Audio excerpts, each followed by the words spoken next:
नीचा कर देगी का मतलब क्या है, मैं उसको समझाने के लिए थोड़ा सा आपको भारत के परिप्रेक्ष्य में बातें समझाता हूं।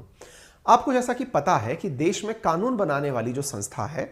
जो विधायिका है, वो हमारी संसद है। संसद जब कानून बनाती है और वो सब तरह से संसद को लगता है कि ठीक है, उस कानून को भी सुप्रीम कोर्ट के द्वारा नल एंड वॉइड किया जा सकता है। फिर चाहे आपने कितने भी मसले देखे हों, भारत की संसद से बने हुए कानून को सुप्रीम कोर्ट के द्वारा, इसलिए कि ये मूल अधिकारों को खत्म करती है या कम करते हैं, इस आधार पर आर्टिकल 13 का उपयोग करते हुए कि जुडिशियल रिव्यू के दायरे में डालकर उन कानूनों को, संसद से बने हुए कानूनों को सुप्रीम कोर्ट के द्वारा बदला जा चुका है कईयों बार।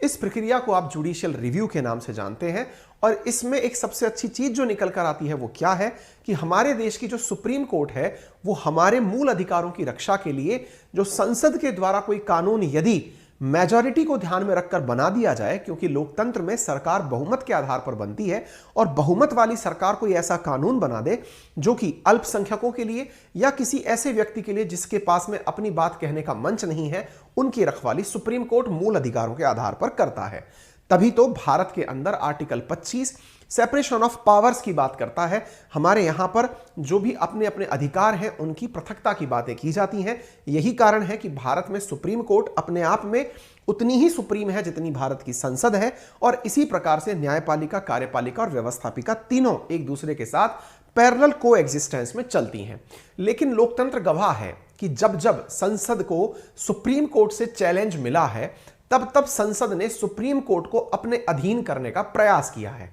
अधीन करने का प्रयास का अर्थ हुआ कि संसद को यदि यह लगता है कि सुप्रीम कोर्ट में यह कानून जाके पलट जाएगा, तो क्यों ना सुप्रीम कोर्ट को ऐसा काम करने से रोकने का ही क्यों कोई कानून ना बना दें। यही तब हुआ जब भारत ने अपना मिनी कॉन्स्टिट्यूशन लागू किया था 1976 के अंदर, यानी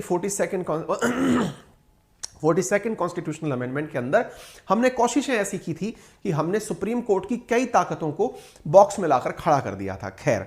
फिलहाल कुछ ऐसा ही इजराइल में हो रहा है।